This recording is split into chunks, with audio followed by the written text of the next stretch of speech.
What is good, everybody? Welcome back to another My Name Toys video. Today I have your WWE Elimination Chamber full show review and results. Now, it's kind of weird coming into this show. I thought the show started at regular time. I completely forgot that it was an international show and that, you know, it would be taking place at like 10 a.m. or 11 a.m. and it totally took me by surprise. I was in the middle of filming a big-time thing for the channel and I literally just looked up. I was trying to look up the lineup for the chamber to make sure that I got the complete lineup correctly. And I realized that the show had already started, and I was like, what the hell? So I am here to review the show, but I still plan on doing some sort of epic Elimination Chamber here on the channel. I don't know if I will I don't know what I'll do. Let me know what you have down below in the comment section. Let me know what your thoughts are, man. But we're going to dive into Elimination Chamber. Lots of things coming into this show. Would we be epically surprised by some crazy stuff? We will not know until we dive in, man. I cannot wait to get into it with you. We're going to cover if the show was shitty, great, or somewhere in between, man. Let's dive into the show and find the hell out. Elimination Chamber 2022. Alright guys, so our main show kicked off with the big dog, the Tribal Chief Roman Reigns taking on Goldberg right here, and I was low-key scared that they were going to give it to Goldberg. You know, you never know. I figured they'd protect the big dog, but you never know, man. You never truly know until Goldberg's put down if he's going to win the matchup, so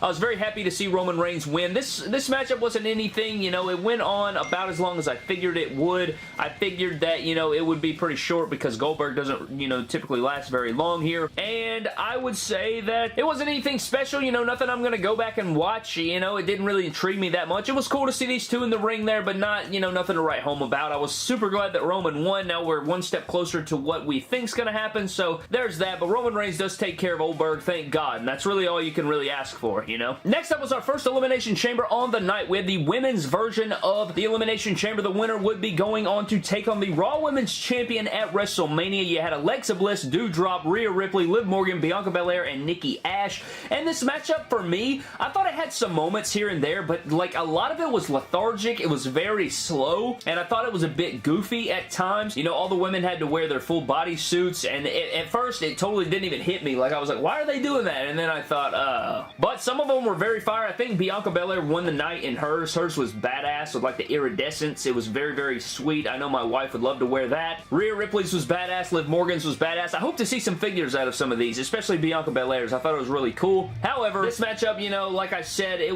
was what it was. Rhea Ripley eliminated Nikki Ash. Liv Morgan eliminated Doudrop. Didn't see that one coming. Alexa Bliss eliminated Liv Morgan. Bianca Belair eliminated Rhea Ripley. And our final two was Alexa Bliss and Bianca Belair, in which Bianca Belair would put down Alexa Bliss and she would win the matchup. So Bianca Belair's headed to WrestleMania. I think that's the right call. You know, I could see Alexa Bliss and I would have loved to see Liv Morgan get the nod there, but at the same time, Bianca Belair is just on another level. She's honestly untouchable. You know, I think she's probably the best overall women's wrestler in the ring, or she's definitely top 3 in the company probably, man. She's so damn good, so athletic, so powerful, so explosive. She really brings it when she wrestles, which is why I appreciate her so very much. So I am super happy for her. Hope she goes on to capture the championship, honestly, to repay Becky, you know, for that short matchup. I think that's the story there, and that would be cool. But Bianca Belair wins, and you can't say much else. I hope that the men's chamber is better than this, but it wasn't a horrific matchup. Next up, guys, was this tag team match. Ronda Rousey and Naomi taking on Charlotte and Sonya Deville. You guys know that Charlotte is taking on Ronda at WrestleMania for the Smackdown Women's Championship. And in this scenario right here, I didn't really care for it. You know, Ronda was supposed to do it with one hand tied behind her back, and she did. I mean, her and Naomi win the matchup. Nothing too crazy, nothing over the top again with this matchup. Not one that I was really invested in. I am excited to see Ronda Rousey back. That was my favorite part of the Royal Rumble pay-per-view, to be honest with you. You guys know how I feel about Rousey. Absolute killer. Love her figure. Love the animosity she brings to the ring, and it was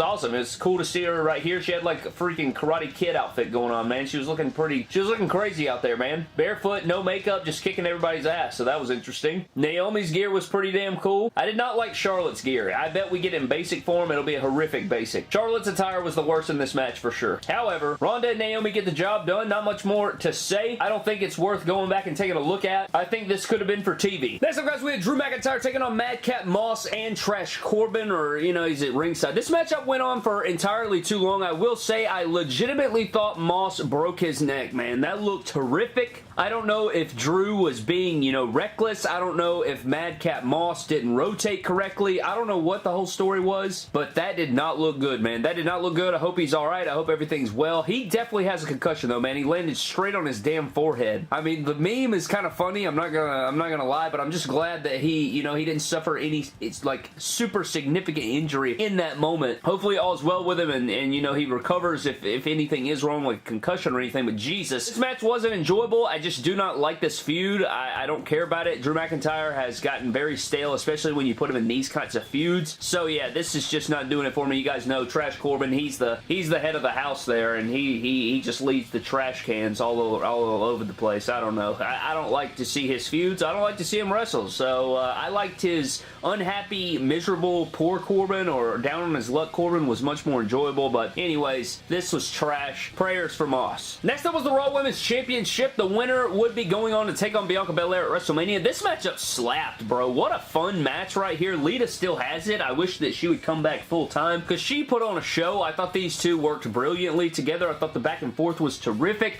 I like the reversals. I mean, we had some near falls. I thought Lita legitimately won a couple times. So this is the kind of stuff you want to see out of the women's division, man. This was great. This was fantastic. Much better than our other two women's matches that we saw on this card. This is a match that I'd say go back and watch. I thought that, you know, if you're a Lita fan back in the day, you grew up watching Lita, to see her go one-on-one with another great women's talent in WWE history here was just excellent, man. It was really fun back and forth there, but Becky Lynch does take care of business, get the victory there, and she does outlast Lita to move on to WrestleMania. Lita did have like a standing ovation afterwards, and the crowd was chanting her name. Hopefully she sticks around, bro, because this was awesome. I hope to see her back very, very soon, and it was amazing. It really was. I had a ton of fun with it. If you guys liked this matchup, please let me know your thoughts on this, but I thought that Lita killed it, and this was a very fun matchup, but Becky Lynch does retain the championship. Next up, guys, was our Smackdown Tag Team Championship match that didn't even happen, you know. This is outrageous, to be honest with you. The Viking War Machine Raiders experience come out to the ring and get jumped by the Usos, and the match doesn't happen. Apparently, they cannot wrestle, and they flew across the world for this. They flew across the world for this. Unbelievable, honestly. Like, can you imagine doing that, man? You fly halfway across the world for a 15-hour flight, you get to work, and they're like, okay, you're done. I don't know, man. Anyways, that was it. You know, you hate to see it. I guess this will be your Mania Smackdown Tag Team Championship match, but woof, I don't know. Not much to say here, man. They're delaying the inevitable. And for our main event, guys, we had the Elimination Chamber matchup for the WWE Championship. Bobby Lashley defending the title against Brock Lesnar, Matt Riddle, AJ Styles, Seth Rollins, and Austin Theory. Coming in this matchup, I was hyped because this is a pretty damn good lineup. I like all these guys in the ring. You know, I thought that we could have a pretty good banger. Matchup started fantastic, I thought. I thought it was off to a really hot start. Theory and Seth Rollins were really doing well, and just about that time, Seth Rollins loads up Austin Theory in a buckle bomb, but he power bombs him through the chamber pod, and it hits, it's Bobby Lashley's chamber pod, so it goes through and it bumps Bobby Lashley, and apparently he hits his head on the railing of the pod, or of the chamber there, on one of the steel beams, and he's gone. They have to like escort him out of the thing. Apparently it's due to concussion protocol. Sounds legitimate, you know. I wish that it would have looked more brutal, but that is something that happens from time to time in sports, so I could see the concussion protocol being a thing, but it happening in your WWE Championship match right here, 6 people in the chamber like that, that kind of sucked. I hated to see that for Bobby, but at the end of the day, he's gone now. He's gone, and then the buzzer went off, and people kept entering and entering, and it was time for Bobby Lashley to come in, but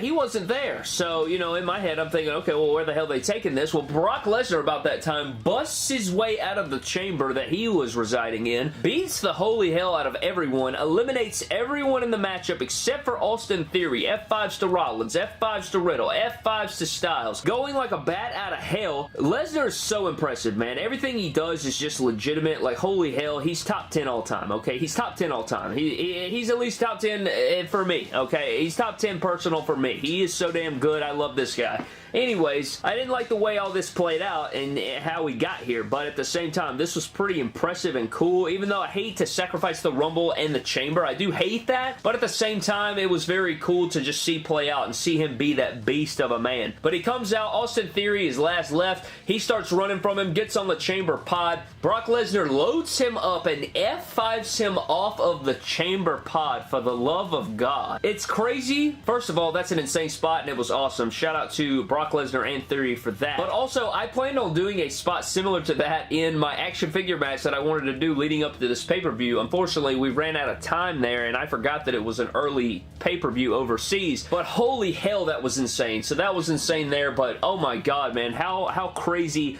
was that? That was really cool. Spot of the night for sure, but damn, this show flew by. I know a lot of Saudi shows go by really, really fast. Regardless of the case, Brock Lesnar is your new WWE Champion, so poor Bobby, just, yeah, his reign comes to an end here, and Brock is your new WWE Champion. So if you're wondering, well, what's that mean for Mania? It means exactly what you think it means, Brad. It means exactly what you think it means. It means we're getting the big dog, the Tribal Chief, versus Brock Lesnar, champion for both titles at WrestleMania. So yeah, that is happening. That is a legitimate thing.